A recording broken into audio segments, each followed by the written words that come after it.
Jio recharge plan ధరలు పెంచడానికి కారణమేంటి?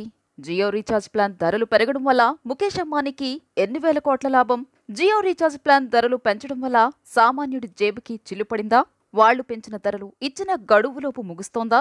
Jio recharge plan ధరలు పెంచడం వెనుక మతలబేంటి? ఇది కూడా మరో 2G స్కామ్ కానుందా?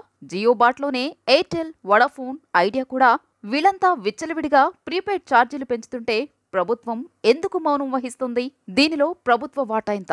భారత ప్రపంచ దేశాల కంటే చాలా ఫాస్ట్గా డెవలప్ అవుతుంది అనుకుంటే ఏమో అనుకున్నాం, కానీ ఇంత ఫాస్ట్గా అది కూడా 5G స్పీడ్గా డెవలప్ అవుతుంది అని ఎవరికి అర్థమైకపోవచ్చు. అయితే కాలానుగుణంగా పెరుగుతున్న ప్రజల అవసరాలకు తగ్గట్టు ఆయా మొబైల్ నెట్వర్క్ ఓనర్లు 2G, 3G, 4G అని ఇప్పుడు 5Gకి అప్డేట్ అవుతున్నాం.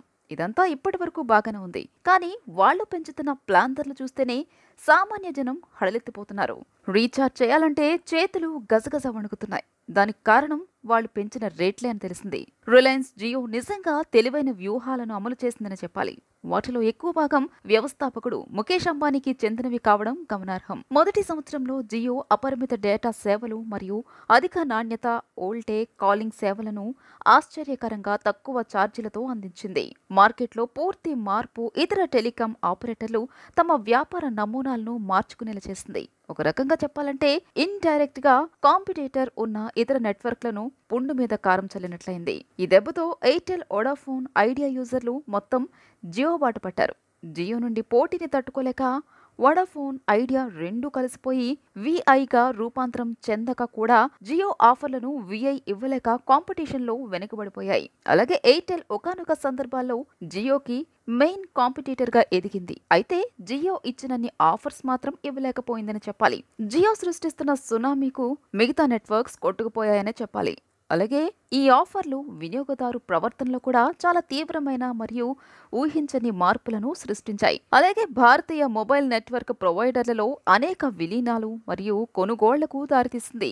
జియో ప్రజలు మరింత ఎక్కువ సేవలను ఉపయోగించుకునేలా చేస్తుంది. తద్వారా వారు ఎక్కువ ఖర్చు చేస్తారు. ఒక రకంగా చెప్పాలంటే Jio free data, free callings తో ప్రజలను మెంటల్ గా అడిక్ట్ చేసిందని చెప్పాలి. మొదట్లో ఫ్రీ అని చెప్పిన జియో తరువాత కాలంలో బేస్ ప్రైస్ రీఛార్జ్ చేసుకుంటే చాలు అని చిన్న మెలిక పెట్టింది. అప్పటికే జియో ప్రొవైడ్ చేస్తున్న డేటా పుణ్యమా అని సోషల్ మీడియాకి అడిక్ట్ అయిన యువత, సామాన్య జనాలు తక్కువ అమౌంటే కదా రీఛార్జ్ చేసుకోవడం మొదలుపెట్టారు.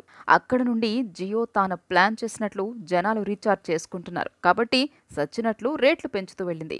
చాప కింద నీరులా జియో నెట్వర్క్ రోజు రోజుకి అమాంతం పెంచేసింది. తనకి బిజినెస్ లో ఎవరూ సాటి లేరు, సాటి రారు అనే లెవెల్కి ఎదిగింది.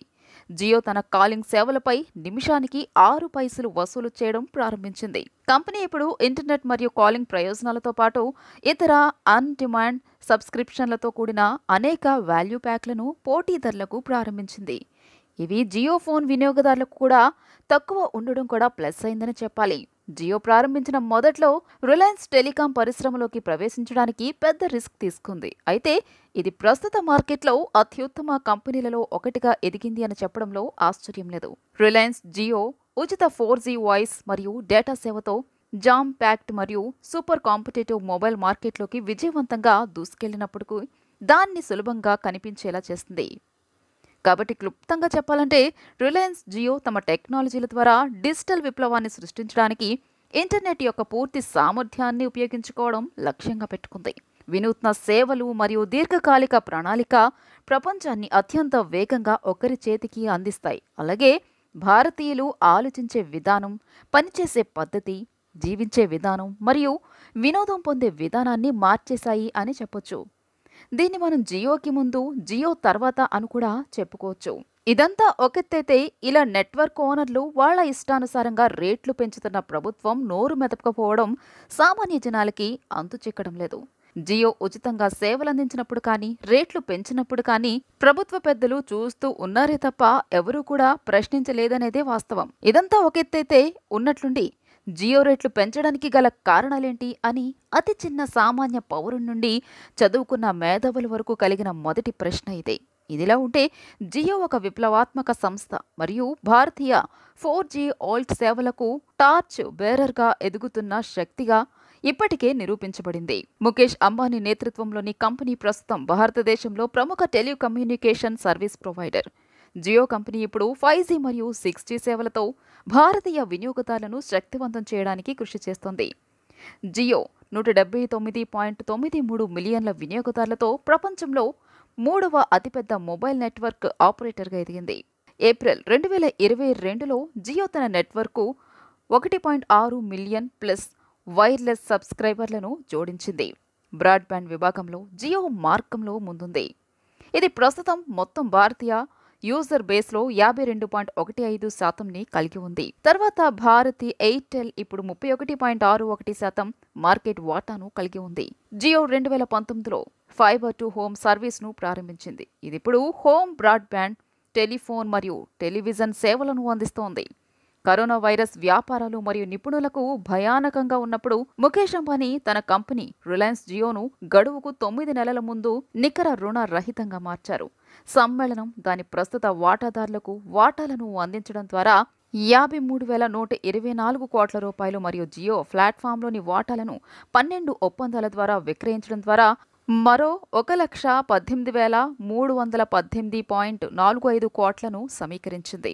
జియో ఇంత పెద్ద సక్సెస్ అవడానికి కారణమేంటి?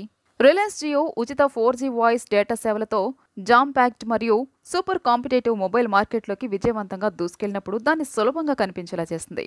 కాబట్టి క్లుప్తంగా చెప్పాలంటే రిలయన్స్ జియో తమ టెక్నాలజీల ద్వారా డిజిటల్ విప్లవాన్ని సృష్టించడానికి ఇంటర్నెట్ యొక్క పూర్తి సామర్థ్యాన్ని ఉపయోగించుకోవడం లక్ష్యంగా పెట్టుకుంది.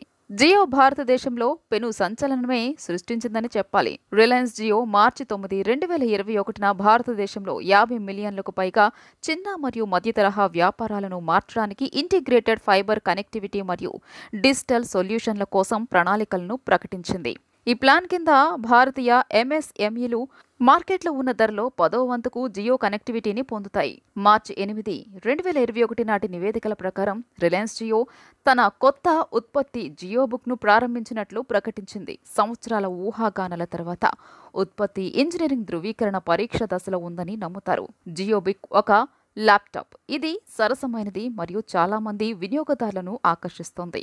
ఊహాగానాల ప్రకారం ల్యాప్టాప్ ధర 10,000 రూపాయల నుండి ప్రారంభమవుతోంది. భారతదేశం యొక్క $11 బిలియన్ల ఎయిర్ వేవ్ వేలంలో రిలయన్స్ జియో టాప్ బిడ్డర్గా నిలిచింది. మార్చి 2, 2021 నాటి నివేదికలు తెలిపాయి. తాజా స్పెక్ట్రమ్ వేలంలో సేకరించిన మొత్తం 778.2 బిలియన్లలో రిలయన్స్ జియో 571.23 బిలియన్ విలువైన ఎయిర్ వేవ్లను కొనుగోలు చేసింది. జియో యొక్క పోటీదారులు భారతి ఎయిర్టెల్ లిమిటెడ్ 2.6 బిలియన్లు వెచ్చించింది మరియు వొడాఫోన్ పిఎల్సి యొక్క ఇండియా యూనిట్ 19.9 బిలియన్ల స్పెక్ట్రమ్ను కొనుగోలు చేసింది. అసలు మన దేశంలోని ఎందుకు ఇంత పెద్ద మొత్తం చార్జ్ చేస్తున్నారు అంటే ఎవరికీ సమాధానం దొరకడం లేదు. అదే ఇజ్రాయెల్ ప్రపంచంలోనే అత్యంత చౌకైన మొబైల్ డేటాను కలిగి ఉంది. 1 గిగాబైట్ డేటా సగటు ధర కేవలం $0.02. ఇంటర్నెట్ పోలిక సైట్ కేబుల్ ప్రపంచంలోనే అత్యంత చౌకైన మొబైల్ డేటాను కలిగి ఉన్న దేశాలను గుర్తించడానికి 237 దేశాలు మరియు భూభాగాల్లోని 5,603 మొబైల్ డేటా ప్లాన్ల నుండి డేటాను సేకరించి విశ్లేషించింది.